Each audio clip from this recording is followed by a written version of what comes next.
Hi mga B, bumili nga pala ako ng blood sugar monitoring system. Kailangan ko nang ma-monitor ang aking blood sugar. This past few days nga pala, nag-try kasi ako na intermittent fasting. Kailangan ko na kasi mapababa ang aking blood sugar bago yung susunod na check-up ko. Or else, dadagdagan na naman yung maintenance ko. Yan, nabili ko, complete set na nga pala yan. Yun na yung 110 test strips at saka 110 lancet needles. At saka may kasama na rin siyang booklet para ma-monitor mo yung blood sugar mo at pwede mong i-record. Yan, tinatry ko na iset yung time and date niya.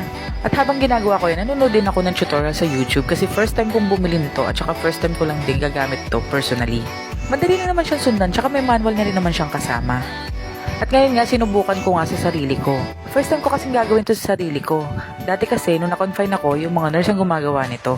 Nilagay na ako ng lancet needle sa lancing device. Then, sinunod ko lang instruction. Then, sinet ko lang sa number 1. Then, nag-set muna ako sa number 1. Yan yata yung haba ng needle na lalabas pag once na tinusok mo na sa daliri mo.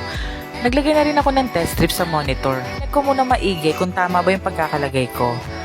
Dapat daw lalabas sa monitor yung code na nandun sa likod ng test strips bottle. May blood icon na nakita na nagbiblink-blink sa monitor. Ready na daw lagyan ng blood sample yung test strips. Kaya nag-try na ako, yun nga lang, nakapatay pala. Open ko siya, error nung una. Inulit ko ulit, nagpalit ako ng panibagong test strips. Dapat papalitan mo pag nagkaroon ng error. Then yan, okay na. After 5 seconds, makita mo na yung result. Pag ito yung blood sugar ko, pasok siya sa impaired glucose. Mataas pa rin, pero at least mas mababa compare sa dati. Paalala, kailangan nga pala i-dispose ng maayos kasi may blood na yung mga needle at baka may matusok ng iba. Yun lang, bye-bye!